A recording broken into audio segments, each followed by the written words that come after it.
On the north bank of the river, Thames stands a fortress that has witnessed nearly 1,000 years of bloodshed, betrayal, and death. The Tower of London is not simply a monument to British history. It is a stone testament to human cruelty, where the walls themselves seem to absorb the anguish of those who suffered within them. This is the story of England's most cursed fortress, a place where queens lost their heads, princes vanished into darkness, and countless souls met their gruesome end. The year is 1066, and England has just fallen to a foreign invader. William of Normandy, soon to be known as William the Conqueror, has defeated King Harold at the Battle of Hastings on October 14th. The Anglo-Saxon world is ending, and a new, brutal era is beginning. William knows that to control England, he must first control its largest city, London. But the citizens of London are restless, angry, and dangerous. William's coronation on Christmas Day that year becomes a harbinger of the terror to come. As the ceremony takes place in Westminster Abbey, the crowd outside erupts in celebration when asked if they accept William as their king. But William's Norman guards, not understanding English, mistake the joyous shouting for hostile rebellion. They panic and set fire to nearby buildings. Riots explode across the city. William completes his coronation alone in the abbey, trembling with fear while London burns around him. This moment of chaos convinces William that he needs an imposing symbol of Norman power, something that will strike fear into the hearts of the conquered English people. He chooses a site on the southeastern corner of the ancient Roman walls, right on the Thames. Here, he will build a fortress so massive, so intimidating, that no Londoner will dare challenge Norman rule again. Construction begins immediately. The fortress starts as a simple timber fortification surrounded by a wooden fence, but William has grander plans. In 1078, he orders the construction of a massive stone keep that will dominate the London skyline for centuries to come. He appoints Gundulf, Bishop of Rochester, to oversee the project. Workers haul limestone from Caen in Normandy and ragstone from Kent. The structure that rises from the Thames riverbank is unlike anything England has ever seen. The White Tower, as it comes to be called, stands 90 feet high, with walls 15 feet thick at the base. Its four corner towers pierce the sky like accusing fingers. The building is deliberately whitewashed to make it gleam and shimmer, visible for miles around. For the people of London, living in their small timber homes, looking up at this monstrous stone giant must have felt like staring into the face of oppression itself. William has achieved his goal. The tower is not just a fortress. It is psychological warfare made of stone. The construction takes more than 20 years. William dies in 1087, before seeing his great tower completed, but his son William II continues the work. By 1100, the White Tower is finished, and it immediately begins its long, dark career as a prison. The very first prisoner is Ranulph Flambard, the Bishop of Durham, despised throughout England for collecting crushing taxes on behalf of the crown. But Flambard also earns another distinction. He becomes the first person to escape from the tower, using a rope smuggled to him inside a barrel of wine. He lowers himself from a window and disappears into the night. It is a rare moment of triumph in what will become centuries of suffering. Over the following decades, successive kings expand the fortress. King Richard I builds the inner wall in the late 1100s. Henry III adds towers and extends the defenses in the 1200s, creating what becomes known as the Inner Ward. He also orders a strip of land around the tower to be kept completely clear, establishing the Tower Liberties, where the fortress has absolute authority. But it is Edward I, ruling from 1272 to 1307, who completes the transformation. He builds the outer wall, creating 3 concentric rings of defense. He adds the Byward Tower, the Middle Tower, and constructs the infamous Traitor's Gate, a water entrance on the Thames where prisoners arrive by boat to begin their final journey. Edward also orders the excavation of a moat around the entire complex. By 1285, the Tower of London has reached its final form, a 12-acre fortress that will remain essentially unchanged for the next 700 years. But this architectural achievement comes at a terrible cost. Edward seizes land from local residents without compensation. When his official, William de Longchamp, pushes too hard, Prince John lays siege to the tower itself. Despite all its mighty fortifications, the fortress surrenders after just 3 days due to lack of supplies. A humiliating defeat that reveals even the strongest walls mean nothing without the resources to defend them. The tower serves many purposes over the centuries. It houses the Royal Mint, striking England's coins. It stores public records and national treasures. In 1303, the crown jewels are moved here from Westminster Abbey for safekeeping, and they remain to this day. The tower even becomes home to a royal menagerie, a bizarre collection of exotic animals. Henry III receives lions or leopards as a gift from the Holy Roman Emperor Frederick II in 1235. Later additions include pumas, tigers, jackals, an elephant from France, and even a polar bear that is allowed to fish in the Thames while chained to a rope. But beneath these peculiar uses, the tower's primary function becomes increasingly clear. It is a prison for the most dangerous enemies of the crown, and for those prisoners, it is the last place they will ever see. The tower specializes in holding people accused of treason, the ultimate crime against the monarch. In medieval and Tudor England, treason includes not just plotting rebellion, but also counterfeiting coins, speaking against the king, or simply falling out of royal favor. The definition is conveniently flexible, expanding to trap anyone the monarch wants removed. The conditions prisoners face vary wildly depending on their wealth and status. Rich nobles like John Balliol, the captive king of Scotland, bring servants and live in relative comfort, deprived only of freedom. Some prisoners are even allowed to leave the tower grounds for hunting trips or shopping expeditions, but for most, the experience is far darker. Prisoners accused of serious treason are thrown into cold, damp cells with tiny slit windows that barely admit light. They languish for months or years, never knowing if today will be the day they face the executioner.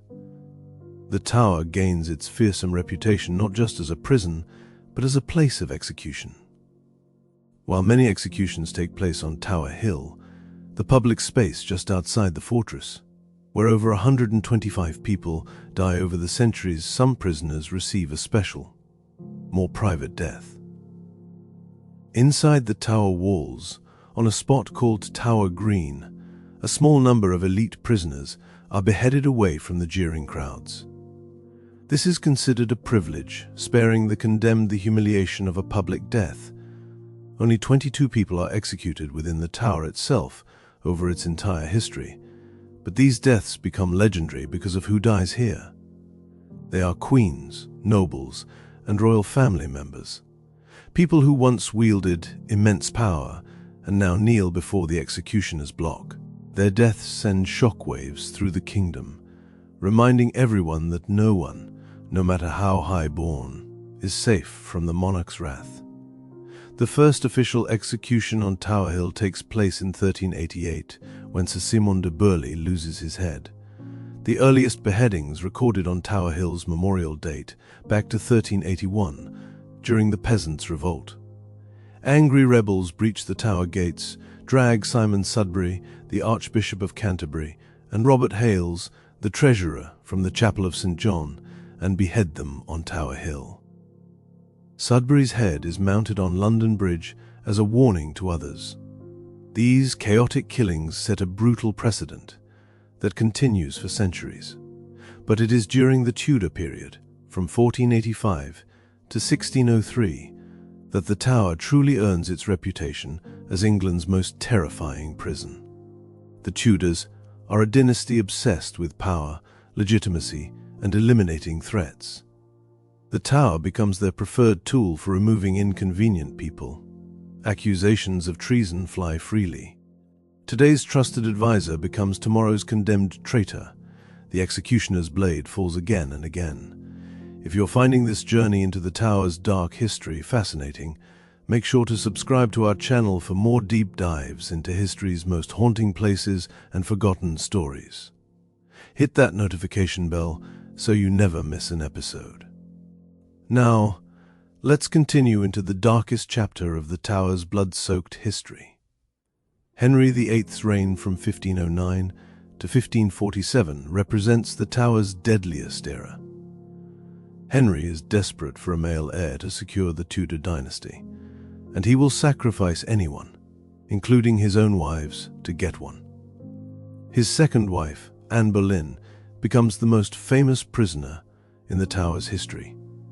Anne, once Henry's great love, and the woman for whom he broke with the Catholic Church, arrives at the tower in May 1536, accused of adultery, incest, and plotting to murder the king. The charges are almost certainly false, manufactured by Henry's chief minister Thomas Cromwell to remove an inconvenient queen who has failed to produce a male heir. When Anne arrives by boat through Traitor's Gate, she asks her escort, "Shall I go into a dungeon?" The reply is chilling, "No, madam. You shall go into the lodging you lay in at your coronation." Anne is taken to the same lavish apartments Henry refurbished for her just 3 years earlier, when she was crowned queen. Now those same rooms become her prison. She spends her final days there, knowing the execution awaits. Anne's trial is a farce. The verdict is predetermined. She is found guilty and sentenced to death. Henry, in what he considers a small mercy, brings a skilled swordsman from Calais instead of using a common axeman. Anne, showing remarkable courage, jokes about her little neck and how quickly it will be severed. On May 19, 1536, Anne walks to the scaffold on Tower Green. She delivers a brief, dignified speech, carefully avoiding any words that might be interpreted as criticism of the king. Then she kneels and places her neck on the block. The French swordsman completes his work with a single blow. Witnesses report that Anne's lips continue to move, and her eyes look around even after her head is severed from her body. No coffin has been prepared. Her headless body is unceremoniously placed in an arrow box and buried beneath the chapel of St. Peter ad Vincula. But Anne Boleyn is not Henry's only wife to die at the Tower. His fifth queen, Catherine Howard, meets the same fate 6 years later. Catherine, a young woman barely out of her teenage years, is accused of adultery with courtiers Thomas Culpeper and Francis Derham. As she is rowed to the Tower, passing under London Bridge, she looks up and sees the rotting heads of her alleged lovers, executed just days before and mounted on spikes as a warning. Catherine is beheaded on Tower Green on February 13, 1542. She is approximately 19 years old. These royal executions send a clear message. If queens can die on Tower Green, anyone can. The Tower's executioners stay busy throughout Henry's reign. George Boleyn, Anne's brother, is executed alongside 4 other men accused of being her lovers. Thomas Cromwell himself, the man who orchestrated Anne Boleyn's destruction, falls victim to his own tactics when he arranges Henry's disastrous 4th marriage to Anne of Cleves. Henry has Cromwell arrested and beheaded on Tower Hill in 1540. Sir Thomas More, once Henry's close friend and Lord Chancellor, refuses to acknowledge Henry as head of the new Church of England. He is beheaded on Tower Hill in 1535, later becoming a Catholic martyr and saint. The Tudor bloodletting continues after Henry's death. When young Edward VI dies in 1553 at age 15, a succession crisis erupts. Protestant nobles attempt to place Lady Jane Grey, Edward's cousin, on the throne instead of Edward's Catholic half-sister Mary. Jane, only 16 years old, is a pawn in political games she does not fully understand. She reigns for just 9 days before Mary's forces triumph. Jane and her husband, Guildford Dudley, are imprisoned in the Tower. Mary, determined to secure her throne and restore Catholicism, orders their executions. On February 12, 1554, Guildford is publicly executed on Tower Hill. Jane, considered too high-born for public execution, is beheaded privately on Tower Green. She is 17 years old. According to accounts, Jane delivers an eloquent speech before her death, then bravely places her head on the block. Her young life is snuffed out because ambitious men used her as a tool in their power struggles. Perhaps the most gruesome execution in the Tower's history belongs to Margaret Pole, Countess of Salisbury. At 70 years old, Margaret is the last of the Plantagenet dynasty, the royal house that ruled England before the Tudors. Henry VIII, paranoid about any potential rival claims to his throne, decides Margaret must die. Her real crime is being the mother of Cardinal Reginald Pole, who has denounced Henry from the safety of France. Since Henry cannot reach the cardinal, he murders his elderly mother instead. On May 27, 1541, Margaret is brought to Tower Green. The executioner, described by witnesses as a wretched and blundering youth, orders her to kneel. Margaret refuses. "So should traitors do, and I am none," she declares. When the executioner raises his axe, Margaret runs. What follows is a nightmare. The executioner chases the 70-year-old woman around the scaffold, hacking at her with his blade. It takes 11 blows to kill her. Her death is so horrific that even Henry's supporters are appalled. According to legend, a ghostly reenactment of this brutal chase plays out on Tower Green on the anniversary of her death, her screams echoing through the centuries. The tower sees hundreds of prisoners during the Tudor era alone, but not all are executed. Some die in their cells from disease or starvation. Others are released after years of captivity, broken shadows of their former selves. Sir Walter Raleigh, the famous explorer and courtier, spends 13 years imprisoned in the Bloody Tower under James I. During his captivity, he writes his ambitious history of the world. He is eventually released to lead an expedition to South America, but when it fails, he is brought back and beheaded in 1618. Arbella Stuart, cousin to Elizabeth I and potential heir to the throne, is imprisoned in the Queen's house after secretly marrying William Seymour. Marriage for someone so close to the throne requires royal permission, which Arbella did not seek. She dies in the Tower in 1615, under mysterious circumstances. In the weeks before her death, she refuses to see physicians and stops eating. Whether she starves herself deliberately or dies of despair, no one knows for certain. The most haunting mystery in the Tower's history involves two young princes who vanish without a trace. In 1483, 12-year-old Edward V should have become king following his father Edward IV's sudden death. But before Edward can be crowned, Parliament declares both him and his 9-year-old brother Richard illegitimate. Their uncle, the Duke of Gloucester, seizes the throne as Richard III. The boys are sent to the Tower, supposedly to prepare for Edward's coronation. They are often seen playing happily on the grounds. Then, in June 1483, they simply disappear. They are never seen alive again. Rumors immediately spread that Richard had them murdered to eliminate any threat to his throne. The most popular theory is that the boys were smothered in their sleep and buried somewhere in the Tower. In 1674, workers demolishing a staircase in the White Tower uncovered 2 small skeletons. The remains are presumed to be the princes and are given royal burial in Westminster Abbey, though their true identity is never confirmed. The mystery of the princes has haunted England for over 500 years. Were they murdered? Did they die of natural causes? Were they smuggled out and hidden? No one knows. What is certain is that their disappearance adds another layer of darkness to the Tower's already grim reputation. The image of 2 young boys, royal princes, vanishing into the stone walls of this fortress, never to emerge, captures the Tower's essential horror. It is a place where people go in and simply cease to exist. The tower's role as an execution site does not end with the Tudor period. During the English Civil War in the 1640s, it continues to hold and execute enemies of whoever controls the throne.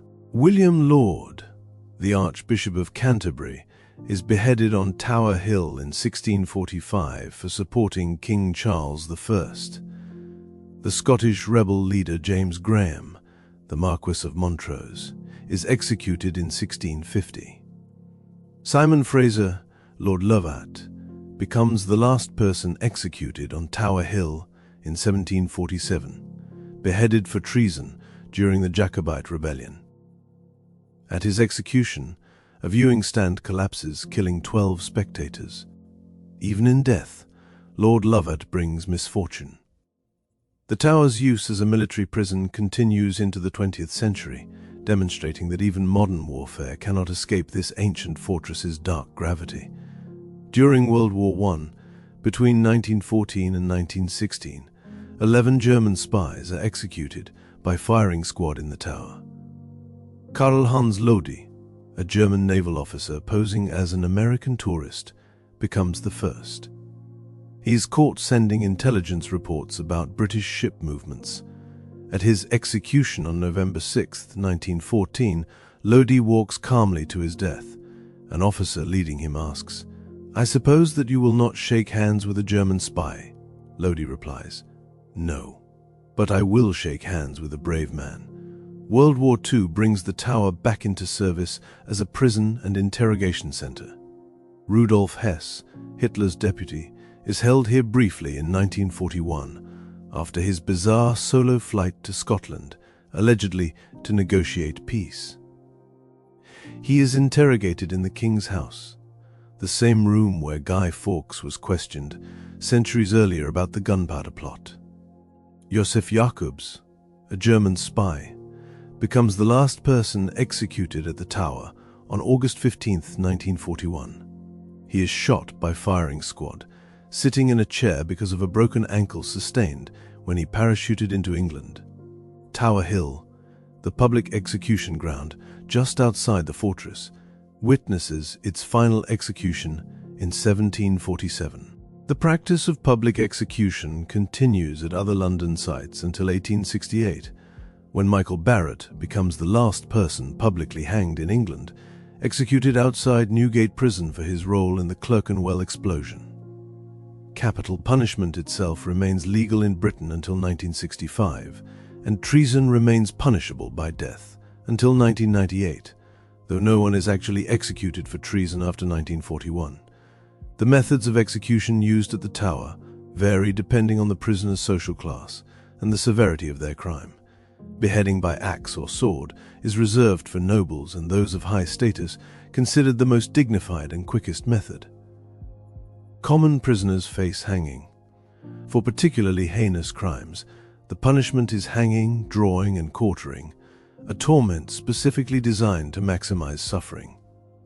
The condemned is hanged by the neck until almost dead, then revived, cut down, and placed on a table where the executioner slices open their body and removes the entrails, burning them before the victim's eyes. Finally, the body is divided into 5 pieces, the head and 4 quarters, which are displayed in different parts of the city as a warning. This brutal sentence is reserved mainly for treason, though it is occasionally used for other crimes deemed especially terrible. 2 people are burned at the stake on Tower Hill, both convicted of heresy, a religious crime punishable by fire. This method is considered particularly cruel, as death comes slowly from smoke inhalation or burning. The tower itself contains instruments of torture, though actual torture is used sparingly. Contrary to popular belief, the tower is not primarily a place of systematic torture. Torture requires royal permission, which is rarely granted. When it does occur, it is usually to extract confessions or information about plots against the crown. The most famous torture device associated with the tower is the rack, which stretches the victim's body until joints dislocate and bones break. Guy Fawkes is tortured on the rack after the gunpowder plot is discovered in 1605, though this takes place in the Tower of London only briefly before he is moved to another location. The Tower's reputation for horror far exceeds the actual amount of torture that occurs there, but that reputation is cultivated deliberately. The Crown wants the Tower feared.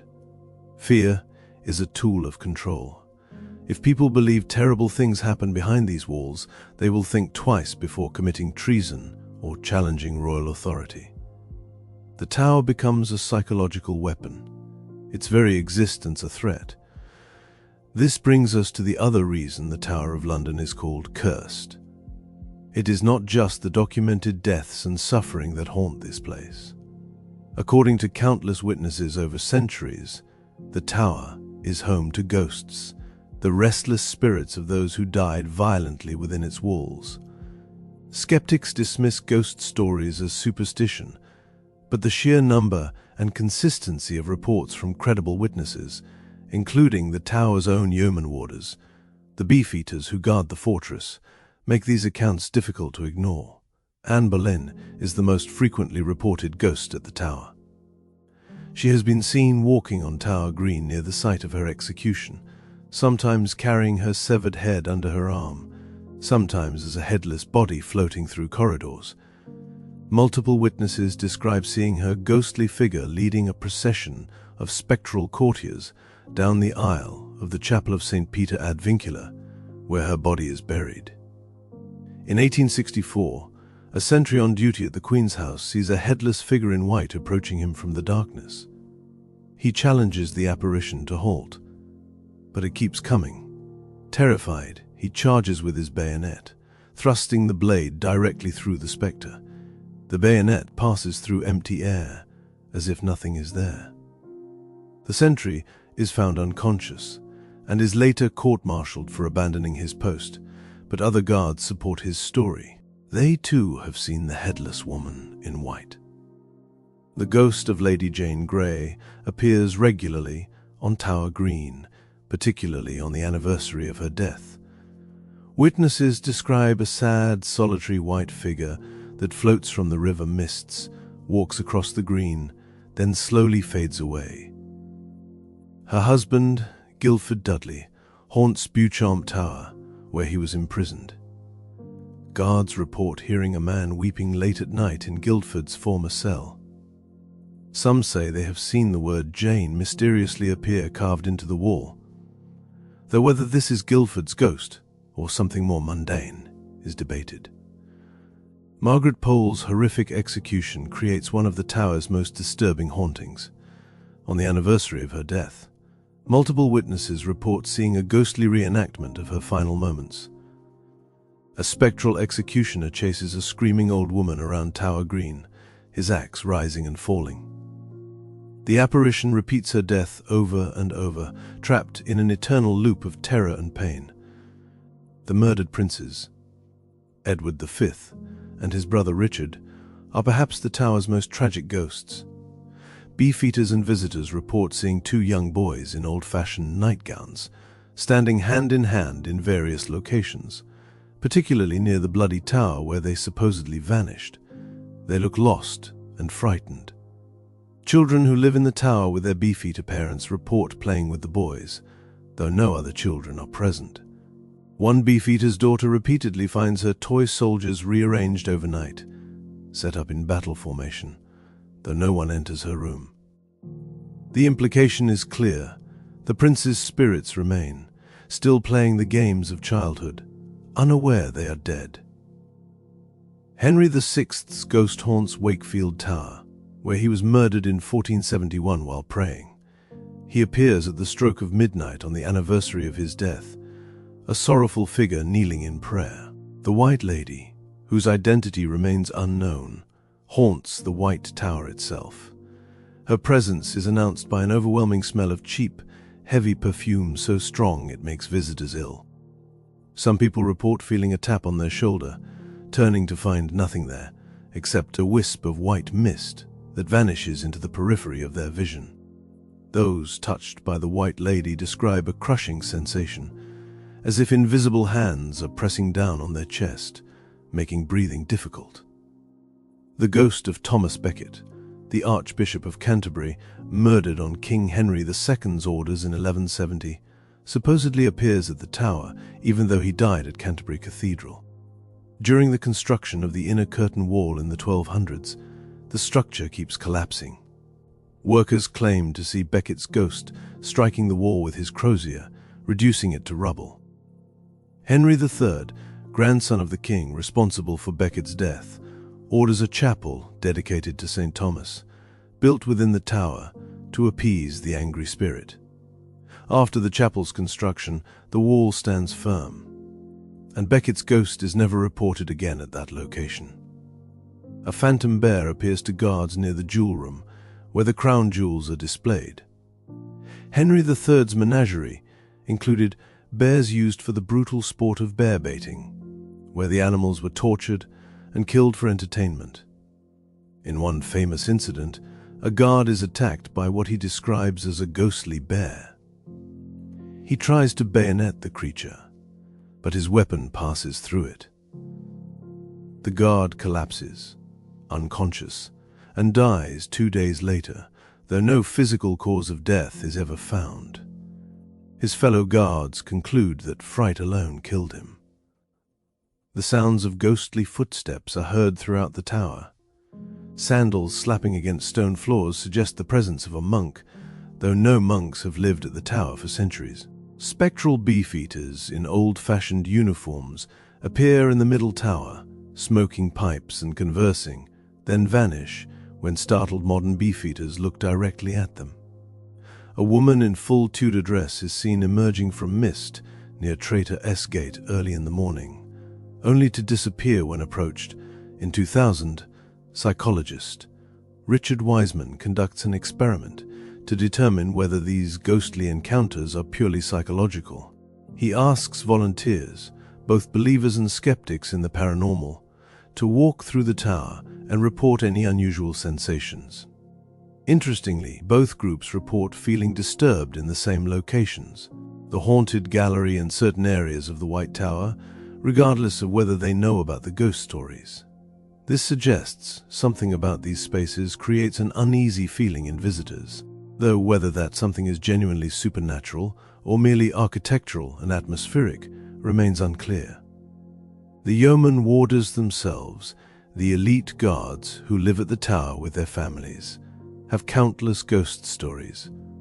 Phil Wilson, a yeoman sergeant who lived in Beauchamp Tower with his wife Anne for years, admits that while he personally has never seen a ghost, the sheer number of reports from reliable people makes him cautious. Living in a place where so much death and suffering occurred, he says, you learn to respect the building's dark history. Some guards refuse to patrol certain areas alone at night. Others report feeling watched, sensing an unseen presence following them through empty corridors.